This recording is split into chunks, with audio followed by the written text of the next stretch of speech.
कसूर के नुमाई कस्बा कुड़ियाँ खास के मोहल्ला कसूरी बाजार की पानी की टैंकी मुसलसल 6 रोज से खराब।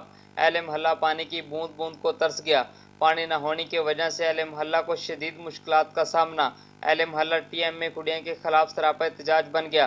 अहले मोहल्ला का एहतजाज करते हुए कहना था कि चौथा पंजवा दिन हो गया ना नहाने वास्ते ना बर्तन धोने वास्ते ना पीने वास्ते हर पूरे इस एरिए का पानी बंद होया पिया ते ये 4 दिन 6 दिन आई उम्मीद नहीं की 6 दिन तो पानी साडा बंद है जनाब और 6 दिन तो कोई इहदे ते कोई नोटिस नहीं लिया गया है। बच्चे परेशान, घर दे विच औरतां परेशान और जनाब जिहड़ा ना किसी ने कोई सुनवाई नहीं हो रही। लिहाजा साडी पुरजोर अपील है जिहड़ा ना बल्दिया दे अगे डीएमओ अगे डीसीओ साहब अगे अगर 2 दिन दे विच अगर ये साडा मसाइल हल ना किया गया तो इंशाअल्लाह असीं मेन रोड ब्लॉक करांगे और मेन रोड के उत्ते आन के एहतजाज करांगे।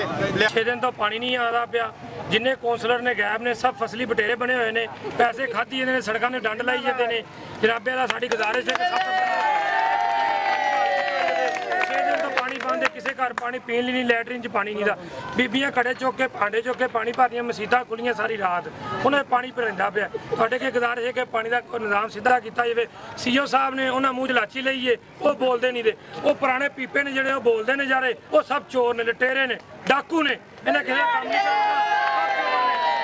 कुछ नौजवान टीएमए कुड़ियाँ के खिलाफ नारेबाजी करते रहे।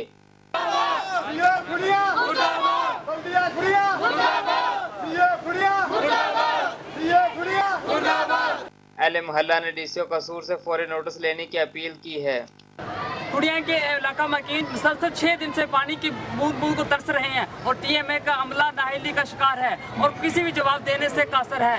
कैमरामैन हकीम यासरी के साथ मियां आसिफ कसूरी, पाक न्यूज़ कसूर।